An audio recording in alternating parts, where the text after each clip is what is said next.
disco any day. Gloria Gaynor?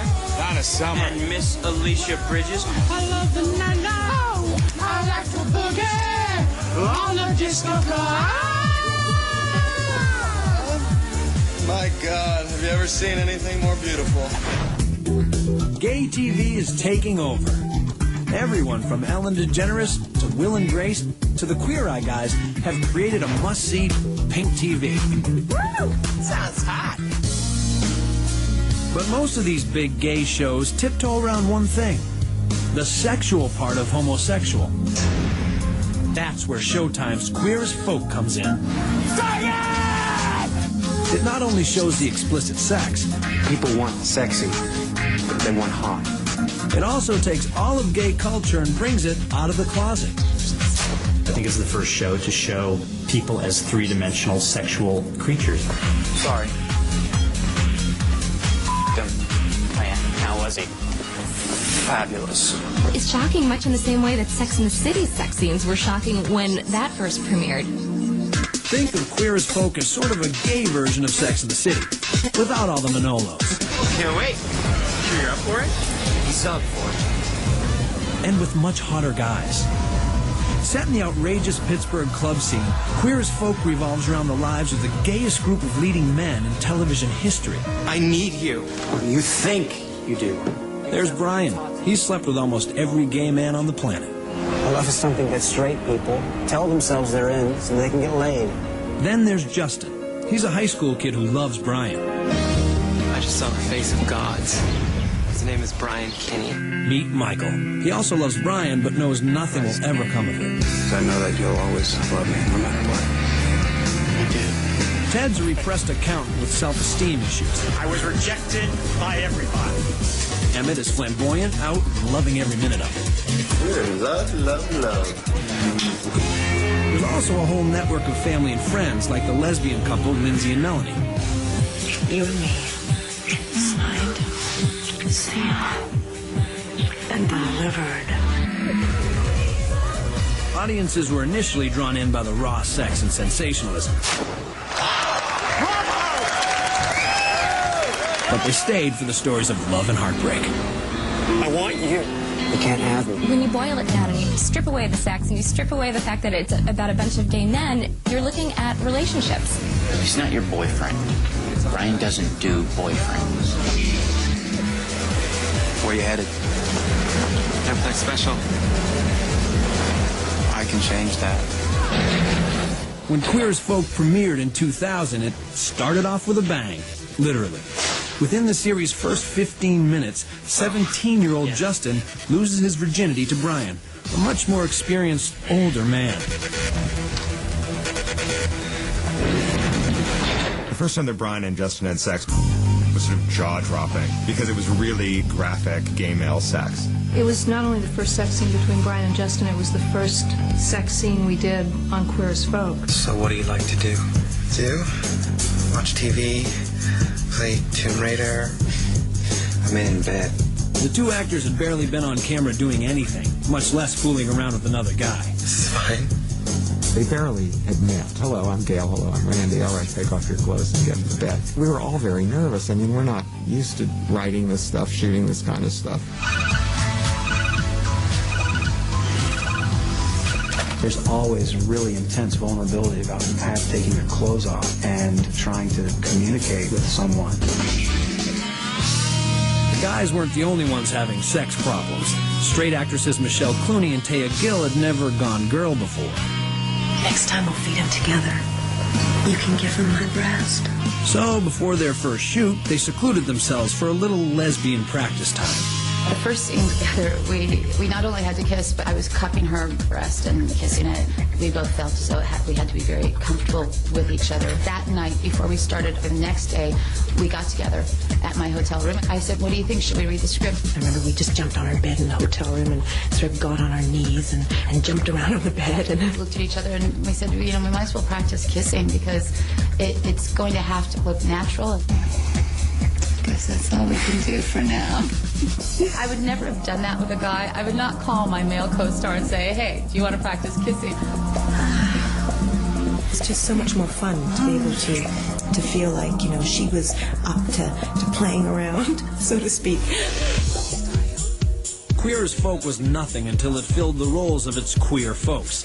And unlike the characters, those early casting calls were not easy. Ma, stop pinching my cheeks. Well, bend over so I can pinch the other. An awful lot of actors when they're talking were told by their agents and managers that this was not a good career move for them. They could not get anyone to return their phone calls. What exactly does one have to do? No agents, no actors wanted to touch this project. It was just too scary. This is the reality, sweetheart. It took a show of support from Cagney and Lacey star Sharon Gless to really get things moving. I am proud to have a gay son. We know! I had never seen the likes of this script. It was so sexually graphic. These boys were going to take off their clothes, and they were going to do this in front of the nation. You have a beautiful body. I know. I smell trouble, and I like trouble, and I wanted to be a part of it. So Sharon took on the role of gay-friendly waitress Debbie Novotny. Check this out! Ta-da! Al Sparks signed up to play Debbie's gay son Michael, whose infatuation with his best friend Brian is at the heart of the show. Just the sheer fact that people were afraid to do it made me rush to the audition. Did I tell you what I found on eBay? A vintage Mego Linda Carter Wonder Woman doll. Soon, the rest of the cast fell into place. Well before their lesbian love practice, Michelle Clooney and Taya Gill proved they had the right fiery chemistry. Well, there's some men who actually believe that the act of circumcision is very barbaric and cruel. Yeah, well, you know what? I don't care what men think about their I just care that you put Brian before me. Scott Lowell and Peter Page clicked instantly as Ted and Emmett. Turns out he's big Nelly Bottom. Their quirky friendship adds a comic edge to the show's more serious stories. What do you think? You put the gay back in geisha. Yet there still wasn't anyone to play Brian, the charismatic man's man at the center of the story. There was no one to play this part. At the 11th hour, we were willing to take anybody who was breathing. It's been a pleasure. Can be even more of one. Excuse me? With the deadline to find Brian fast approaching, the casting director got lucky. Finally, we get a call at 5 o'clock, and all I hear is, he's here. So we ran over to her office. We sat down. She brings in Gail Harold. We owe it all to him. And I said to him, Gail, can you come to the test on Monday? And I remember he was just sort of sitting there with a cigarette. No, can't be there, no. Gail's indifferent self-confidence told them one thing. Their search was over. It just seemed really exciting, you know, a unique opportunity. Coming up, Justin and Brian's old-fashioned gay prom. Some of them had the natural response. Those two guys are making out. Plus, life imitates art as a gay teen stands up for his own prom rights. Being rejected by your own school is very heartbreaking. He walked on the set and I basically burst into tears. I was just so proud of it. Plus, actor Scott Lowell's trip to hell and back. I am happy and I am having fun! That day could not have ended sooner for me. Next, as VH1 goes inside Queer as Folk. Where'd Michael go? What time is it? 11 o'clock? Time for Babylon. Night's just starting. The heart and soul of Queer as Folk is the dance mecca, Club Babylon. Like the bar in Cheers, it's the place where everybody knows your name and your sexuality. Babylon is to queer as folk what the coffee house is to friends, what the bar is to Cheers. Ooh, it's better. Babylon obviously is like the watering hole, and it's where you see all these different storylines intersect. It is ground zero of that peer group. First they flood the dance floor of Babylon with soap suds. Then everyone strips down to their undies. Or less. And dances. Cheek to cheek. To make Babylon really authentic, Queer as Folk started shooting the scenes in a real club. In the pilot, we shot at a club called Government here in Toronto. It's a very big club, and it was full of extras, just like jam-packed. It was like the gay Playboy Mansion. My God, have you ever seen anything more beautiful? Venice, at sunset. Fine, you go down the Grand Canal, I'll on him. We've had people who have been requested to drop their pants in a certain scene, and they'll walk for half an hour through the club naked before somebody catches them and realize, no, not until we're rolling. Jesus, look at him. People were having sex full on, not minding that other people are walking by with lights and things. Every time somebody yelled cut, everybody was sneaking off into all the rooms to try and get him some. What would you do if you actually had to go? They had to put up a sign in the bathroom because people were f***ing in the girls' bathroom. While shooting in a real club made things feel authentically gay, it was the tricks of the trade that stretched the actors' vocal cords to the limit. It's for us to be together, the way we used to be. They're dancing, and then as soon as the dialogue is about to start, they shut the music off.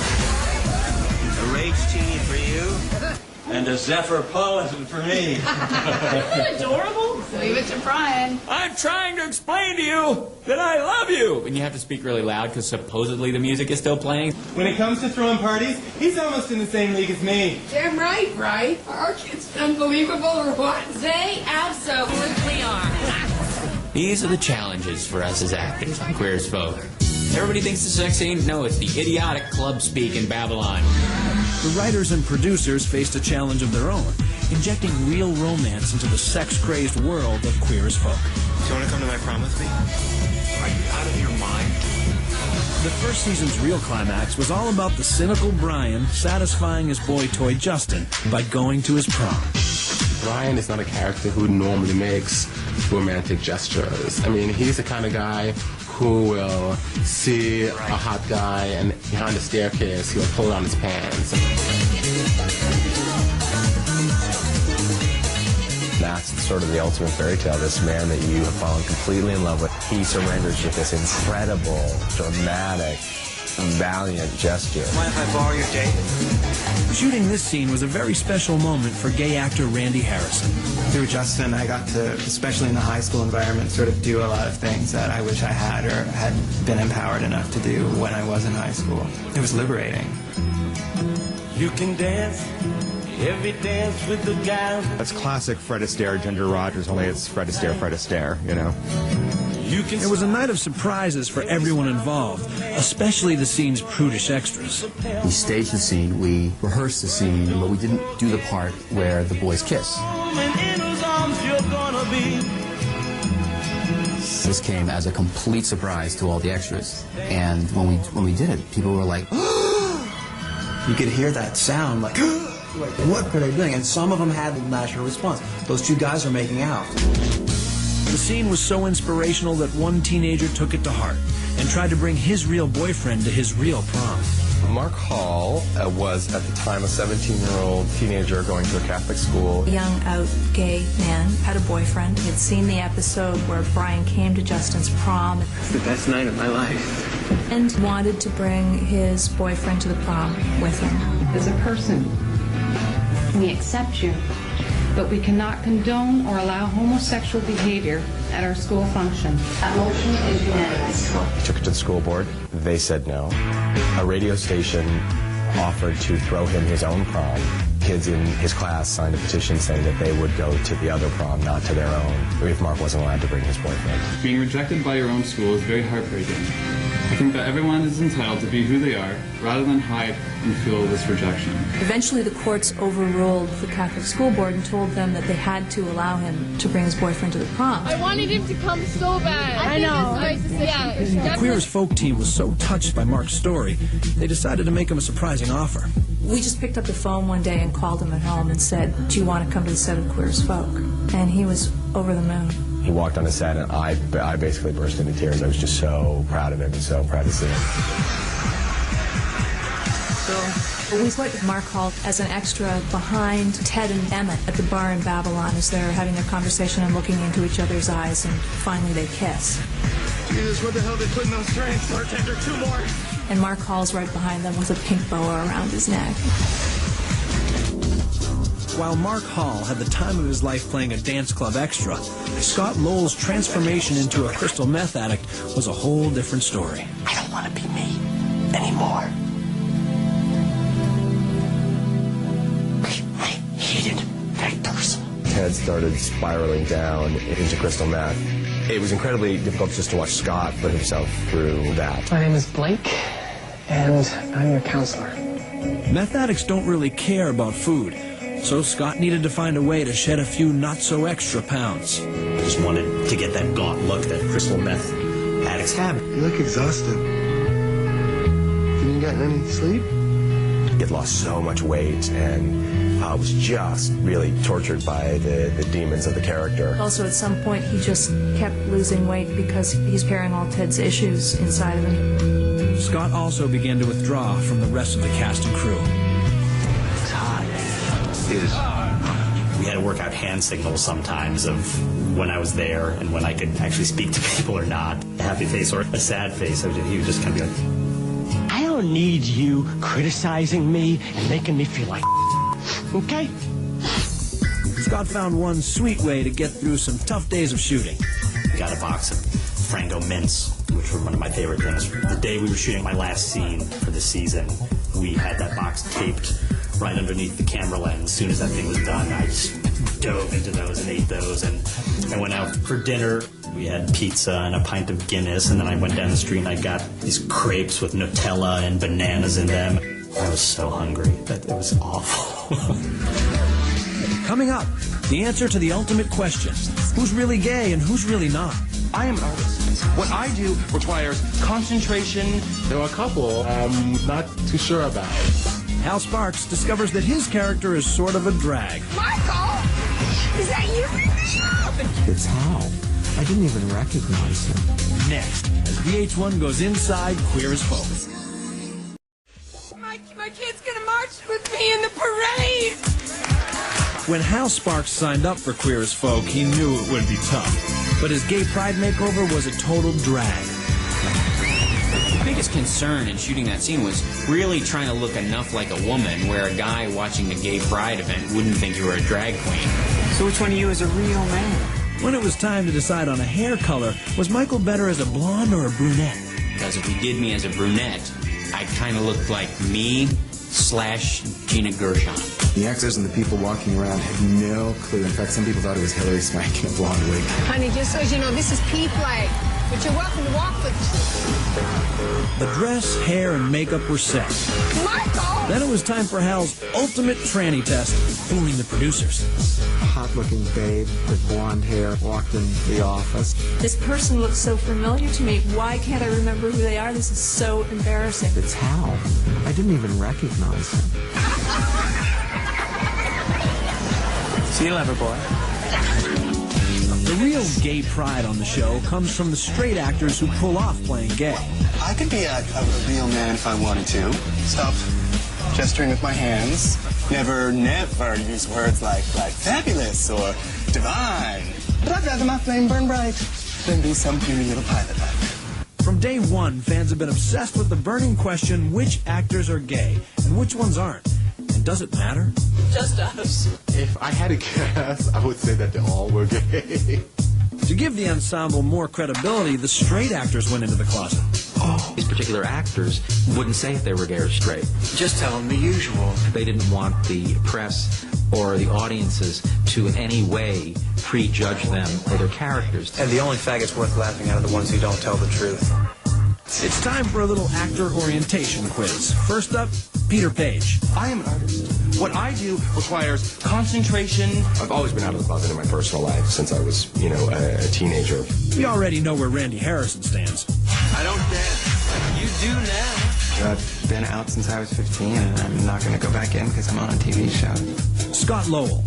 As a heterosexual male, I am generally attracted to women. So working on Queer as Folk, having the opportunity to actually kiss other men, it's fine, but really not my cup of tea. Hal Sparks. He may kiss men on screen, but off screen, he likes the ladies. What if I make a fool out of myself? Who gives a I don't know necessarily that I looked at the character of Michael and approached it as, okay, I'm playing a gay man. What's that like? Now the one we've all been waiting for, Gail Harold. Who's the flying what straight people think? Not being a gay man myself, I approached it as a character first. Try and focus on some strong, clear choices and just go with it, It's just us, the Three Musketeers. More like the Pointer Sisters. In the end, it doesn't matter who's gay, who's straight, or what people think. Care what you believe. Queer as Folk has earned its place as one of the most groundbreaking shows in television history. We're going to be all right. Queer as Folk is going to go down as a really pivotal moment in television, more than Will and Grace, more than Queer Eye for the Straight Guy, more than any of those shows. It has had a huge, huge impact on making straight people see gay people as they are. It's genius. It continues to run ahead of its time. It still amazes me that they did it. I still can't believe it's on television.